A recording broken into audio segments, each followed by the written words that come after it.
Welcome back to the table, friends. I'm your humble host, GreyDMs, and with me, as always, is Owen. Hi there. Hey, Owen, do you ever wish that you could be a better DM, or maybe that your DM was better? I wish I could be a better DM. Well, thank you. I honestly don't have too many complaints about my DM, except when he pulls the wool over my eyes every once in a while and I get irrationally angry. That's the fun part. Well, today, for all you people out there who play our games, play games that we like, play games we don't like, you GURPS fans. Hey, you don't like okay, that I specifically don't like. Yeah. But anybody who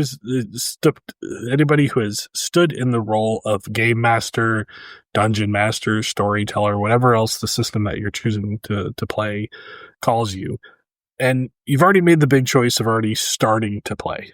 You got a table, you got some friends, you've played a little bit, you've maybe gone through a whole campaign, and you're starting to think, could I be better at this? Could I grow? Could I do more? Answer is no. Every time somebody, well, everybody, every time I think, I have an idea, I can do this, and then I fail spectacularly. Yeah. Well, that's the key thing here. Here are the 10 things that you probably need to work on in order to not fail spectacularly. So are any of these like self-reflection on my own flaws? We might find that in here. That's not going to happen. Not going to happen. No. I choose to live in my bubble. That's right. Absolutely. Okay, so we'll go through this list and we'll talk about, a lot of these are kind of obvious. Some of these are good to know, but either way, we also hopefully will try to give you some tips, some advice on how to work on this. So starting at the top, the number one skill that basically separates a truly great DM from a, DM or a good DM. Survey says masterful improvisation. Saying the word masterful improvisation, that doesn't, my brain, I'm having a stroke, it's cool. Improvisation. Why do I want to say it improvisation? You got a T in there. I know. I keep adding a T in there for some reason. But it's not in there. It's improvisation. So a great DM can think on their feet, reacting seamlessly to unexpected player choices and weaving them into the narrative. This skill keeps the game dynamic and makes the world feel truly responsible. But what about when you have that one person at your table that asks the stupidest question in the world and it just, your brain shuts off? Well, you do that thing that our occasional DM Jason does, where he goes, "That's not in the book." He does that a lot. Oh, as a player, that was my juice. I was like, I got to get him to say that. Think about this. It's not in the book, okay? You can't talk to the cultists. You can't try to. Why not? Like, I want to convince all the cultists that their religion is only 25% wrong. Maybe we just need to switch it a little bit. Yeah, no. It's pretty obvious at this point that improv is part of what you're doing constantly. Some people will take formal improv training and try to adapt that into the table, and you can get that kind of theater kid stuff with that, which may or may not be helpful depending on the people around your table. Are there like exercises that we could do at the table to kind of like stir the juices? Probably could. You could do like yes and stuff. Mm-hmm. Although I think that's one of the fears I have, is that sometimes that ends up in that weird where people start having like these tendencies that come from theater and you're like, that doesn't stop. So honestly, ways to actually practice this are to run short one-shot adventures with the explicit goal of improvising most of the content. So you can use random generators for names, locations, or even plot hooks and force yourself to create on the fly. Another great exercise is to have a friend or another DM throw random scenarios at you and practice coming up with immediate in-character responses. So one of our friends, I don't know if we ever gave him a name. I don't know who you're talking about. Our friend who spectacularly failed at running a dragon campaign twice. 3 times. Have we ever referred to him in the podcast? No, I don't think we have. He's a Dark Angel. He's a Dark Angel player. Yeah. Our wonderful Dark Angel player friend. This was actually something I tried to do with him when he was doing one of them. We were working at a certain store together. And I kind of just went through a whole thing of just like, okay, you open a door, you're in like a castle room, you open a door and there's a hallway behind it. I vaguely remember you telling me about this. And I was like, what do you do? Right? Like, and I got nothing in my head. I have nothing. As he's talking, I'm trying to form what's on the other side. And it's just kind of an exercise in like, okay, like start generating what's ahead of them. Start throwing things out that you're like, I wonder how you're going to deal with this. Oh, like you do hear something, you know, oh, do I hear something? Well, obviously you have to hear something because you listen for hearing something. And so there are a bunch of different ways that you can kind of focus on that type of thought, that type of, growth. And it's one of the things that it's like a muscle. Mm. And I think that's one of our problems is that as we get older and as you get more set in place, it atrophies. I don't know if it atrophies or it just sets itself in place. And it's just like, no, this is it.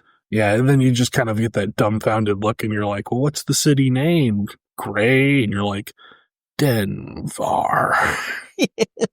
Yeah, but the nation of that joke is so old for us. I mean, literally, it's coming on 20 years. It is. The joke is older than anybody's kids.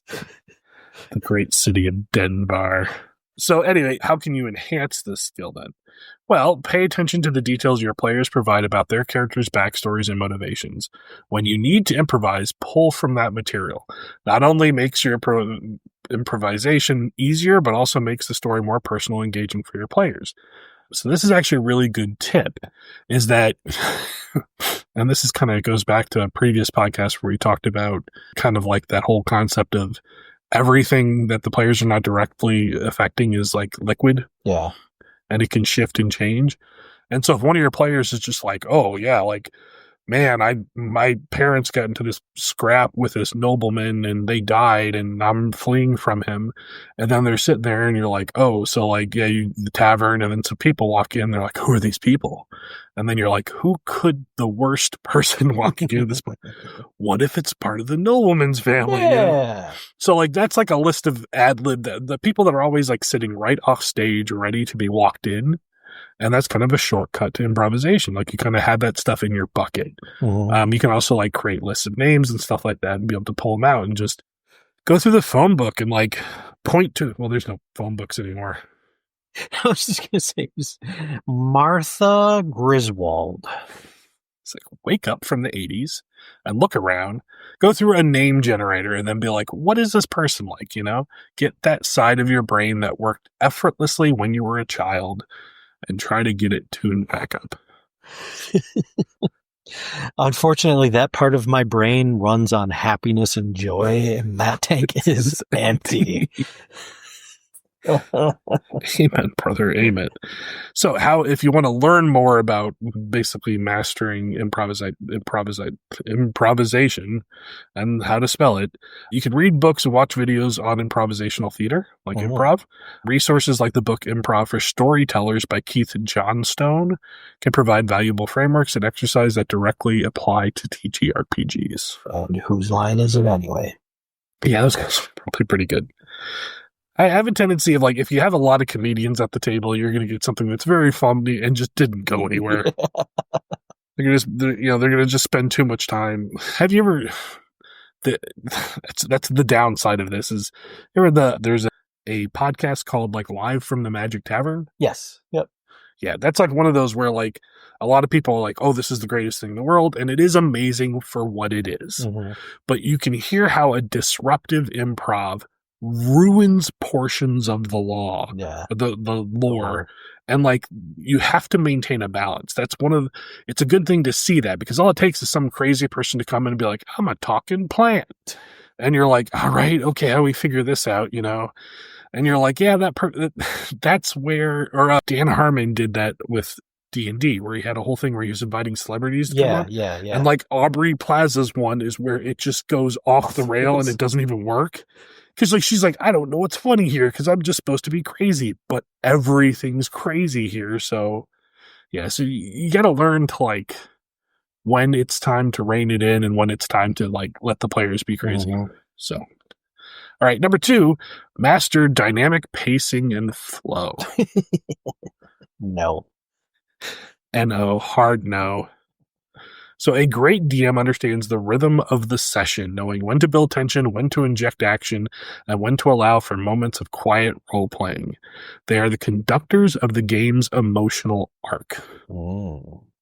And this is something that a good DM will learn how to do. And when you do it, you realize how powerful it is. And it reminds you of all the times you didn't do it. Like, there is nothing like taking a moment, realizing that you have like 10 minutes left on the clock, and you could absolutely allow the players to go do this next beat. Fortunately, everybody's kind of tired. Everybody's kind of drawn off. And like, so they find this one little thread to pull and they yank it. And then you're like, next time we'll take, and then all of a sudden they're like, what the heck was, yeah. And like, you've just created a whole bunch of tension and like, basically flow, a bunch of, momentum for the next session, whereas it could have just been completed and petered out. Like every time I had one of those conversations with the table where I was like, do you guys just want to get through this next part? I was like, that was wrong. Yeah. Just even having that conversation meant I should have just cliffhangered it, wait, and then turn it into something more robust the next time. Yeah. But like watching your players, emotional states at the table, listening when they're like starting to get energetic, basically trying to stretch out some things that are happening too much and like pull other things back in. Getting your control over that barometer is super important to basically cultivate the type of things you want to happen at the table. So how could you practice this? Well, you can plan your sessions with clear beginnings, middles, and end in mind, even if the players deviate from the path. So think in terms of scenes and consider the intended emotional impact of each scene. After each session, reflect on the pacing. Where were there lulls? Did combat drag on too long? As we said before, this is where I kind of say that loose idea of like the rooms that you're going to go into. Mm-hmm. So like you have the space between rooms. And that's kind of where you're controlling, well, they're having a hard time connecting this to the other room and they're starting to get tired of it. Maybe I need to not sit around for 12 days of goose coin chasing and advance things to the next layer. The goose coin. The dreaded goose coin. I don't think I've ever been more enraged. That was, yeah. If anybody was playing Storm King's Thunder, you probably know what we're talking about with the goose coin. If you play that literally. We had tied up all other loose ends, and all we had was this goose coin. Goose coin. Well, you guys didn't ask around for 7 days in a row. That's when it's supposed to. The book says you have to ask around for a week. Are you kidding? Yeah, that's when we start to revolt. Oh, God. So other ways to enhance this. You can use cliffhangers at the end of a session to build anticipation. You can vary the type of encounters. Not everything needs to be a fight. A tense social negotiation or a mind-bending puzzle can be just as exciting as a dragon battle. If you want to learn more about this one's kind of fun. You can study the structures of your favorite movies, TV shows, and books. Pay attention to how they build and release tension. Reading, screenwriting, or storytelling guides can offer insights into narrative structure and pacing. This is where like the fallback to actual like literary knowledge is pretty important. Skill number 3, deep player empathy and understanding. Yeah. That... I mean, that's not so... so are you saying the DM has to have the deep empathy for the players, or the players have to have the deep empathy? No, this is all DM advice. Okay. So great DMs are not just... Yeah, no. This is going to happen. I don't. So great DMs are not just storytellers. They are facilitators of a collaborative experience. They take time, understand their players' desires, playstyles, and comfort levels. This was my number 1 when I tried to create the list. Is that understanding the difference between your players' wants and desires and like their sensibilities and their characters' wants and sensibilities is what elevates a person from a mediocre DM to a like competent crafter that a person would trust with a story. So you have to know that the person on the other side of the table will have a knack for like wanting to hold secrets or, you know, like has a particular fondness for, you know, certain types of clockwork imagery and things like that. And that thread needs to be pulled to keep the player involved. But you're sitting at the table with them, carrying the weight of their character's story. And you have to also give the table what the character needs. And it's this weird harmony between the player, the character, and the DM that has to happen, otherwise it breaks. Because if you give the player everything they need, but nothing the character needs, you end up with a goofy, fun game. Mm-hmm. You end up with a game where there is no way to emotionally grow that character, but the player's like, haha, I got a wand of disguises, I got this, I'm gonna go trick this thing, or I'm gonna do this thing I saw on TikTok. And you're like, whatever. Curse you, TikTok. And if you do what only the character needs and you don't facilitate what the player needs, you end up getting a very technical, like kind of almost clinical, like dissociative experience between the player and the character, where they're just like, yeah, okay, yeah, my character would go do the, I'm not into it anymore. Like, this is kind of all like spiraling out. And so you have this like delicate clockwork. And sometimes the players make it super freaking hard by choosing characters that are so far away from themselves that they're like, I don't even know how to play this person anymore. And you're like, we're both guilty of that. 100%. So like mastering this art is very difficult, and it's something that bridges into skills beyond the table. These are things that like in day-to-day life will pay dividends, like trying to understand a person's motivations, even if it's a person that you care about deeply as a friend or, you know, family member. So as far as what happens at the table, you can practice this by basically having things like before the campaign, having like a session 0, talking about the expectations of the character, having the players actually be honest about things they want, which is kind of difficult, establishing tones and themes that they're expecting their characters to kind of go through, actively listen to your players during the game and pay attention to their out-of-character reactions. You know, there's like, it's really great to have that action where the player stands up and go, oh my God, that's so freaking cool. But like what you want is to have that player go like, this is exactly the moment I want my character to have. Yeah. And honestly, this is one of the areas where I really, it's not to be offensive, but because I don't live up to this, I can kind of say this is one of the things I think I long the most for having a DM do. Because they sit down and go, okay, because our first DM basically was like almost the antithesis of this, except unless he liked you. Yeah. And he was like, I'm going to give you what you want. I'm going to make sure you get nothing, you know? And you're like, not only nothing, I'm going to punish you. Yeah, I'm going to punish you for wanting something. Yeah. Even if I share my bed with the wings. Okay. Yeah, that for a second there, I was like, wait a minute. More information than Owen ever need. No, but the wings. Yes. His girlfriend's wings. Girlfriend, yes. So how can you enhance this? Well, you can tailor your content to your player's interests. If a player loves political intrigue, weave in a subplot that allows their character to shine in that arena. Regularly check in with your player to ensure they're having fun and feel invested in the story. Also, in session 0s, if you don't think a player can play their character, speak up about it. Be like, hey, I get it. You're my friend and you want to play this, but I think I'm going to have a huge roadblock in you being okay with playing this character. And we don't want to play a game where you just sit there by the fence and just go, I wouldn't be a part of this. And it sucks in that particular situation because literally the other people at the table kept looking towards me like I had to tell them what to do. And I was like, I'm not that character this time. I'm sorry. And you experienced it too with my game where, well, technically 2 people in the group were playing characters that would not be in the situation that the game existed in. Like, they were so removed from it that there was no point for them to be there. And then the other two characters couldn't make up their minds easily on what they wanted to do. They kept looking towards the other two like, hey, what's your idea of this?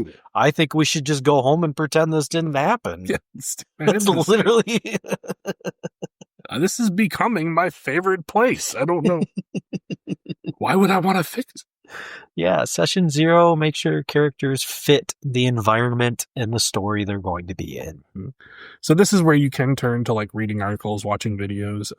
There's a lot of theory crafting in this and trying to understand. And also, like, you are just trying to work on a life skill, which is empathy. And empathy, despite people saying that it's some sort of toxic thing being used in our culture. What the hell? Well, yeah, a specific person who just unfortunately met a person who disagreed with them. Yes. Yeah, so empathy is needed by all. All right, number 4. Wow, we're only 4. Vivid and evocative descriptions. The ability to paint a picture with words is a cornerstone of great DMing. Immersive descriptions engage the senses and transport players to the world you've created. This, I feel, is like... It's like watering a plant. You're like... When you're like, oh, I didn't know plants need watering, and then you become like aware of the issue, and you pick up your little watering can the first time, and you water something, you're like, this feels great. So you go get a garden hose and you blast the plant until it's dead, and then you're like, I have to learn restraint. So this is something I think writers and DMs have to learn, which is basically what is the appropriate amount of detail and when does it pay off? And there's a lot of resources about how to do this, but ways you can practice are like to take a mundane object in your room and try to describe it in a way that makes it sound fantastical or mysterious. Practice describing locations by focusing on more than just sight, include sounds, smells, and textures. That's the very key thing, is basically adding extra sensory information into the equation. One of the biggest tips and the most useful things is you will never be able to use words to describe something better than a person's memory. So if you're trying to describe something like a chair, and you're like, if I was going to go, hey, Owen, there's this chair in this room, and it's this shape, and it's this color, and it's this context. The best way I can describe that chair would be like, it's a lot like the chair that you sat in your room and blah, blah, blah. Right. And all of a sudden you're going to access sense memory from your own. So one of the tricks is... I hated that chair. That's important. But one of the tricks is to give a person a little bit of something and then allow their brain to fill in the rest. Mm-hmm. So you feel this plush chair. You feel like the sensation of like the smooth kind of fade leather on it, and you smell that familiar scent of like fake bonded leather. And the person's going to be like, yeah, I've been there. I've done that. I've touched that before. That chair is now sitting in front of me, and I can fill in everything else I need about it. And it's super useful, but it's also, like as you're describing it, you're like treading upon... You're like staying too long in a home, that somebody else's. So you have to get in and get out quick. You have to be like, I have to connect this memory to you and then get the heck out. And as soon as you do, that works out a lot better. So how can you enhance this? Well, prepare a list of sensory words and phrases related to different environments. The coppery tang of blood or the scent of damp earth and decay. Use these as a cheat sheet during your settings to enrich your descriptions. I'm going to say, yeah. But unfortunately, you start saying, you ever sit down at a table and someone tells you the citrus smell of undeath, it means they watch too much Matt Mercer. Yeah. Because he does that all the time. And you're like, if you've ever been around roadkill, it's a pungent thing, but it's not quite citrus. No. And that is a sickly sweet smell to it. Yeah. But it also...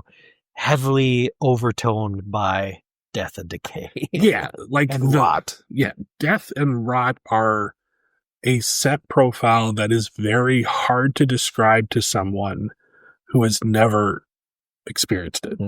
Because you'd lean heavily into all these pungent, disgusting things that it doesn't smell anything like. But whenever you've caught a whiff of like that dead animal carcass in the yard kind of thing, and it's got you like it's permanently in your brain forever, and you're like, oh, I know what that is. Did I ever tell you about the time I ran over a deer that had already been hit by a car probably like 7 or 8 hours earlier? That was a smell. Ooh. I almost had to get rid of my car. It would not go. It's bad. Like, so we found a dead rabbit in the bushes beyond our home, and we had to get rid of it. And like, I looked over and I was like, oh, it's all furry and stuff like that. And as soon as I touched it, like, we realized it already half decayed. Yes. So basically, I scooped it up, I double bagged it, I put it into a barrel. But this was like 5 days before trash pickup. Oh God. I thrown it in your neighbor's yard. I can still get a whiff of it every once in a while, no matter how much bleach or how many solvents you use trying to get rid of that stuff. Yeah, unfortunately, for a lot of death and decay, the only way to get rid of it is to let it run its course until that decay has decayed and nature has taken it back. It's stupid. So how can you learn more? Obviously, just read fantasy and science fiction novels. I believe we just talked for like 10 minutes about rock decay. Well, it's corpses. It's one of the things that you go to very often. So basically, this is a really good example of like listening to audiobooks and reading books and listening to famous, really talented people describe stuff. Yeah. Pretty soon, people are going to be able to listen to Seth MacFarlane read Dungeon Crawler Carl. Well, they can now, right? Oh, is it out now? Oh, yeah. Okay, I didn't know it was out already. I think people have been listening to it. Oh, really? I didn't know. Oh, yeah. I just knew he read it. I didn't know it had already come out. I'm pretty sure all 7 books are out because I kept thinking about buying it instead of waiting for the hardcover to come out. I kind of want to listen to it just because I want to hear him do all the voices. I'm wondering if it's going to be a thing where it's just something I listen to every couple of years. Yeah. Like it's so flow state that I wonder if it's just like, it's a comforting thing. All right. Number 5, seamless rule adjudication. I think this is probably the hardest one. I think this is the easiest one. A great DM knows the rules well enough to apply them consistently, but also has the wisdom to know when to bend and break them for the sake of the story and fun. So, there is a tipping point to every rule system you'll learn where eventually you understand the spirit of the rules. And that does not mean... Rules as written, Grey. No. That does not mean you will adjudicate every ruling the way the people who wrote the system will, but it means that you have a fundamental understanding of the system as you read it enough to present it as your version. Mm. And like 5th edition, we pretty much all have it. We've all played it. We all kind of know what it should be. And when it hits that point, then you have the situations where you've had like the talk with your players where you're like, I'm going to adjudicate these edge cases in live, real time. In real time. And then you can kind of create a list of the things that you have done before where you're like, these are the cases that we all kind of agreed to. And once again, my rule is always that at the table, nobody corrects the DM. Afterwards, you can walk up and have a huge discussion about why you think that's absolutely BS. Actually, I feel that's wrong. Oh. I was being a dick. I was literally going through like 20 years of memories doing like, is there a reason why? I was like, no, this is one of our first rules. Yeah. It's like, I honestly can't really think of a situation where, we got into it over a rule. No, there were a couple things that I was just describing and you're like, I don't think that's the way that happens, or I don't think that doesn't feel right to me. Mm. But like, that was more of just, we had kind of veered away from each other. Gotcha. So before a session, review the rules that are likely to come up. Create a cheat sheet of commonly referenced rules. When a rule arises that you don't know the answer to, make a quick, fair ruling to keep the game moving and look up the official rule later. This is the key. Quick, fair, on the spot. We will address the issue later and know you can't rewrite the past. And I know there's a specific group of people out there that are always going to be so tied to the rules as simulation that they're like, I can't let this go. So how to enhance this is to understand the intent behind the rules. Allows you to make more informed, consistent rulings on the fly. Don't be afraid to say yes and or no but to the player's actions to fall outside the strict letters of the rules. You can read up a lot of stuff by the people who created them. Usually, like in our social media age, all that stuff is pretty well documented. And you get their understanding of like how they envision things. And if you want to learn more, participate in online forums and communities for your chosen game system. Reading about how other DMs handle rule questions can also provide valuable perspectives and solutions and help you guide in your understanding of that rule system. And then get into long, drawn-out posting wars where someone disagrees with your opinion and you start saying things about their parentage. Yeah, absolutely. Because only the godless heathens would understand that a katana is a longsword. It's just not. All right. Number 6, believable and memorable NPCs. So non-player characters are the lifeblood of a living world. Great DMs can portray a wide range of NPCs with distinct personalities, motivations, and voices, making the world feel inhabited and real. So this is where the social media thing can spoil, expectations can run high, right? Yeah. There is a there's a low bar of like bare minimum, and there's a high bar of like, really, do you need this? I mean, yes, it would be spectacular if every NPC was played by some actor or actress sitting in the other room. Known for their voice acting and...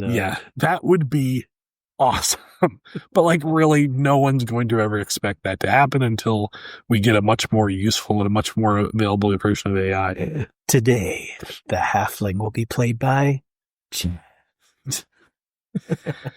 But somewhere in the middle, you have to learn how to represent NPCs in some form with your skill set that makes them different and feel embodied. And this is the problem where, like, if you're playing and the DM's going like, yeah, she tells you this. You're like, I clocked out. Yep. But like at the same time, if the DM's just like, I have a wacky voice, you're like, no, you don't. Wacky voice, now bit of a speech impediment. Claws on the chalkboard, man. Whoa. Or like every single person goes to the 3 horrible voices that they try to do. This is my vaguely racist. Why are all your racist characters Southern? Well, they just sound like that. Godless heathen. So ultimately what you want to do is work to create a few things using mannerisms or speech or anything that you're comfortable doing. Speech patterns are like one of the easiest ways to do this. Even locking eyes with the players and uncomfortably locking eyes with players and learn to carry that particular character. And the goal should always be that if you started talking like this or presenting this without telling the characters who they're talking to, they're gonna think it's this person. Now, this doesn't have to be every NPC. These are the characters the NPCs that are gonna heavily influence your story and your world. But this is kind of what you need to do. It's what you need to do to get that added layer of buy-in. And like I said, this is a great place where the players will often fill in the gaps. Sometimes in very unique ways where you're like, I did not think that I was making that choice, but okay. But yeah, and sometimes there'll be a lot of drift of your representation from one to the other.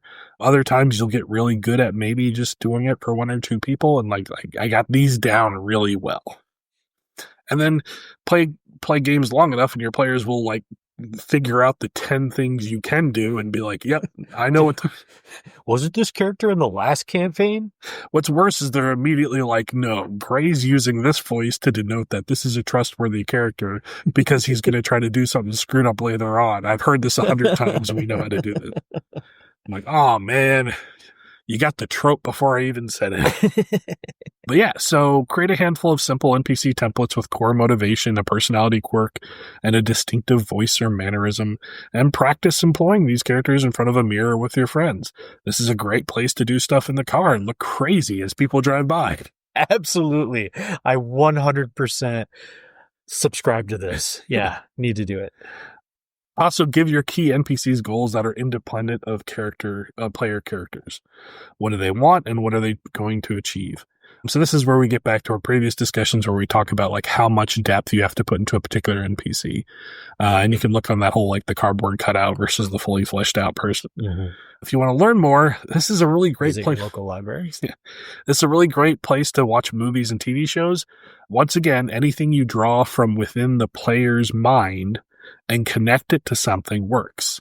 If you start trying to reference a character or an actor in your representation and you're comfortable doing so, if they figure that out, a lot of time that does 90% of the work for you. Because they start imagining that person was inhabiting the NPC and like they start just buying into it. They're like, oh yeah. And what's even great, what's like the pinnacle of this is when your players even will go into like either correcting you or adding, like, I don't think they would do that. I think it'd be like this. I think, don't tell me what's in my head. Exactly. Because then they've bought in so well to the collective like narrative that you're doing that, it's great. All right. So number 7, strategic encounter design. Strategery. So a great DM designs encounters that are more than just a slugfest. They create challenges that are tactfully interesting and narratively significant, and tailored to the party's strengths and weaknesses. So once again, this is a place where like the more you spend learning a system and the more familiar you are with it, you tend to learn how to just go beyond like, oh no, you hit the bugbear and he has 20 more hit points for some reason because this is going too quickly. Or, oh no, that was such a grievous wound that I'm going to mark down an extra 100 hit points because this is not going quick enough. Eventually you start learning of like what things challenge the party composition, and more importantly, what things make the party feel like they're having fun.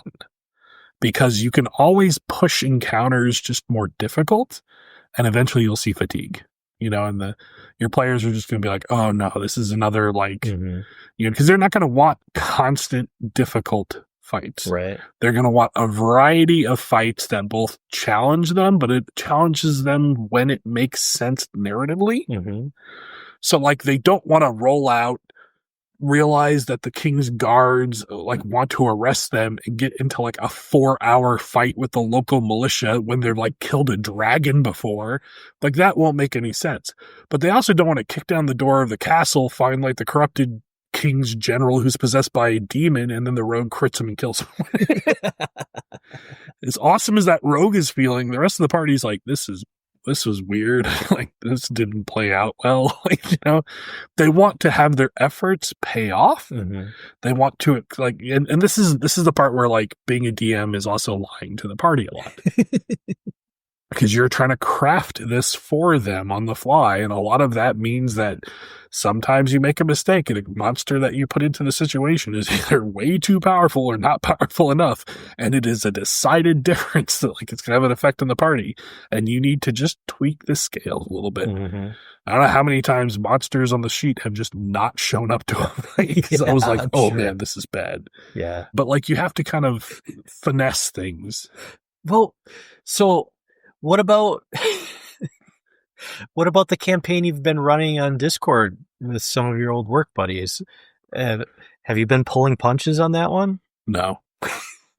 Honestly, that campaign was an episode because my whole point of that campaign is what if I did was actually in the book? Yeah. Like, what if I did what Jason tries to do? And I was just like, if it's in the book, I'm doing it. And you know what? That really sucks when they let everybody go get reinforcements all the time. Yes. Or you hear a strange noise. So we're going to go, that noise gets louder.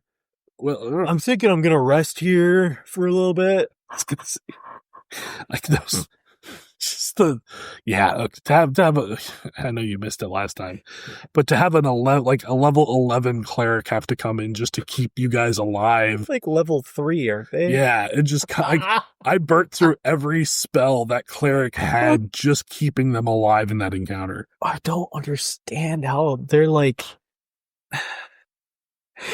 It's like I don't want to speak ill of it because all but one of them is not experienced with D&D in any way, shape, or form. And the one that is experienced in it has always played with more experienced people. Yeah. and just Just like, they always split up. They always split up every single time. It's like, well, I'm going to go left, you go right, you go straight. and oh my God, there are 3 guys. Well, we killed 2 of them. Oh, that third guy's running. Oh, guess we'll let him go. Oh, he just brought 5 back. Oh, that's rough. Okay, well, we'll kill 4 of them. Oh, man, that was difficult. Well, I guess the 5th one's running. The other thing is, it's like, oh, he brought 3 back. Boy, I wish the 4 people I was just fighting with stayed here, but they all left. Yeah. No, that's a high lethality campaign. It's weird because playing that campaign, I often think like, what if I took this with the same approach I would present everybody else? Mm-hmm. But I'm like, no, this is a lesson for learning. This is a once in a life thing I'm just doing. So it's funny to watch that happen, but at the same time, it was funny when Jason was doing his by the book approach, and every time we're like, here's a weird situation and how we're going to get out of that fucked up situation. He's like, damn it. Yeah, it's when like the D&D engineers bypass everything. It's like the person that has the thing you need just literally disappeared. Well, I just happen to have this ability that tracks them through the earth up to like a mile away. Oh my God. It was, just for the record, a paladin and a druid can solo almost anything. Yeah, really. And it just, combination of buffs, stats, and spells, just like... You just have to have the right stuff, and it just turns into, well, they hit you with all these debuffs. Literally, my aura makes it so none of this affects us whatsoever. I get to roll all my checks at like +4 because he's right there. Oh, guess what? I just casted all these spells that, just completely break everything the way it's happening. It's good times. That's when one of the players just knows way too much about the game in comparison to you. And God forbid 2 of them do, and they're playing buddy characters in a buddy cop. Buddy cops.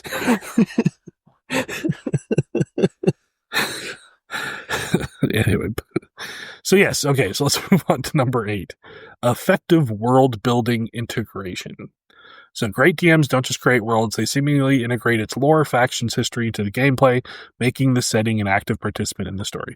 This is something I am constantly chasing and always remains out of my grasp.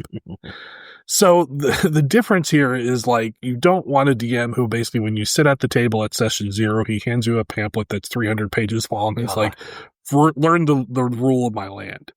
You must know all the lore. Yeah, exactly. But the same thing is like what you want to do, and it's one of those balancing acts again, because what you're trying to do is you're trying to craft organic storytelling to where when the players are doing something and they're like in an inn called, I don't know, like, the Gilded Hammer, right? And like they go out and they save a bunch of like, a bunch of farmers from some goblins, or they come back and they spend like 5 or 6 levels in this village, and there's like the Gilded Hammer constantly.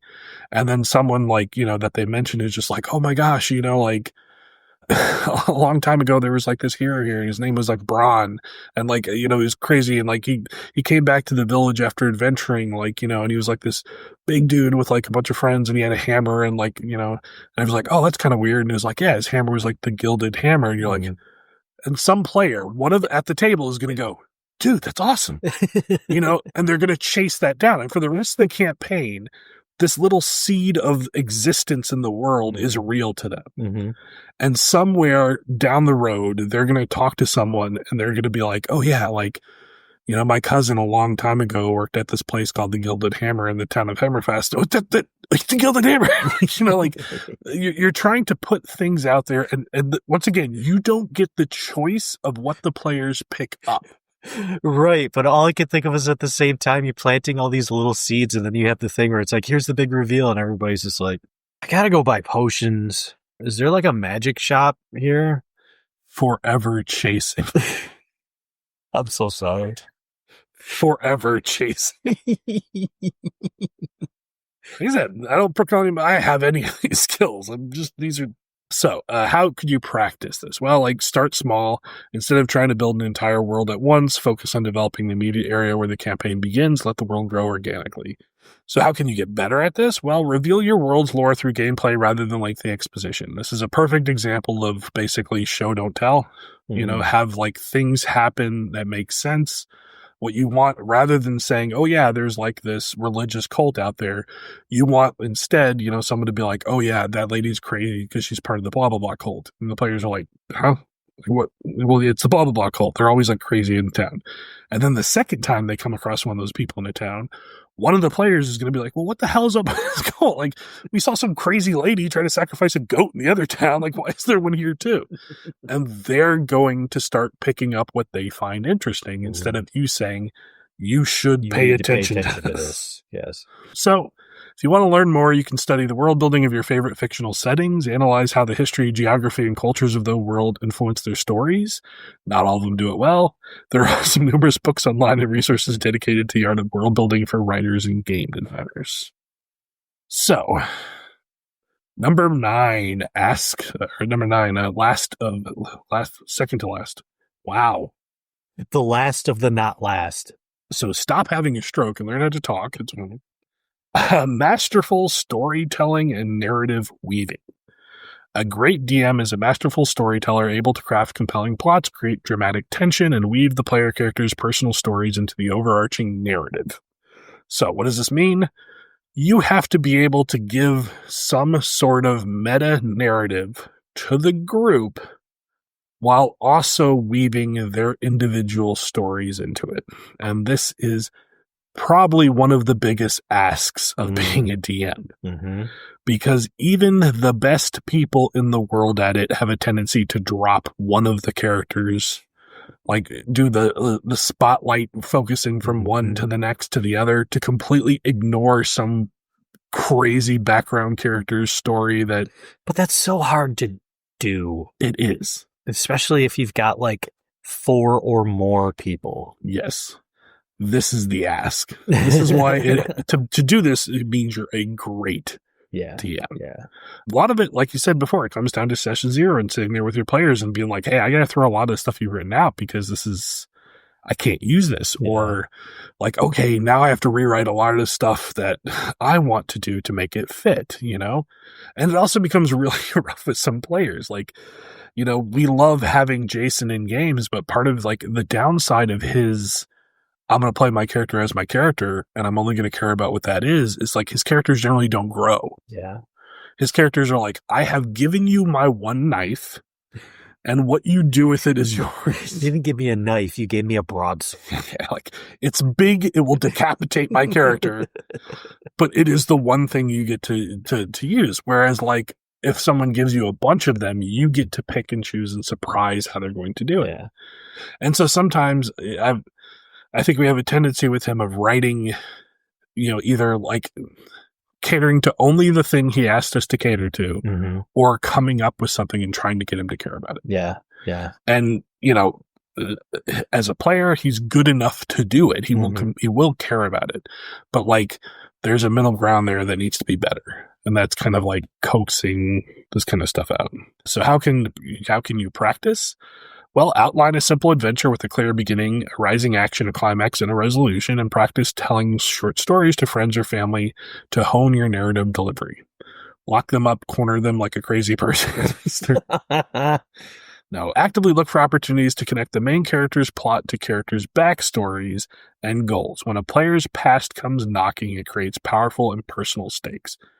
If you want to see the best example of this moment, like the creme de la creme, the moment where the party like forever changes their destiny, go look up the end of the first arc.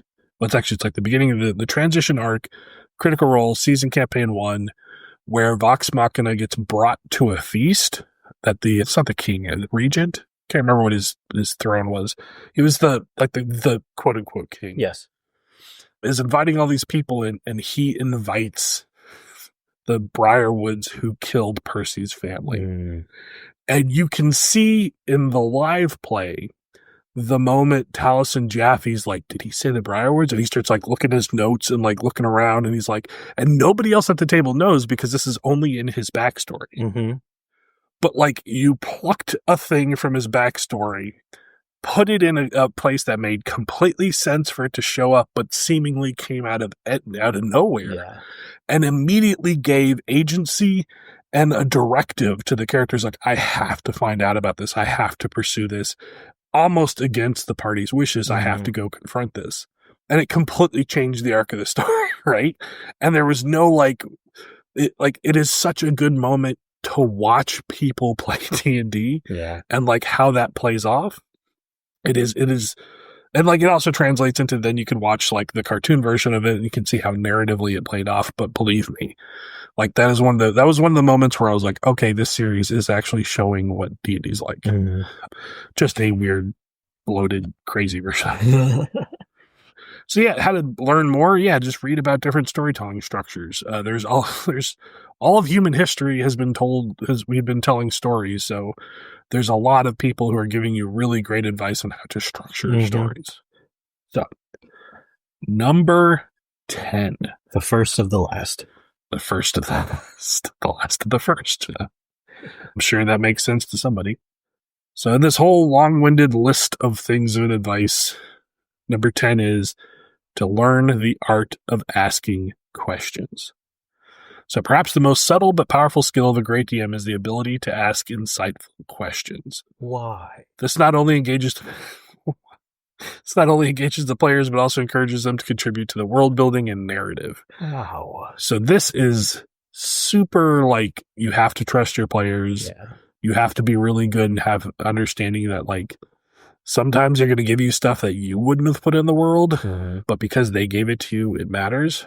So basically, instead of stating a fact, try phrasing it as a question to the player.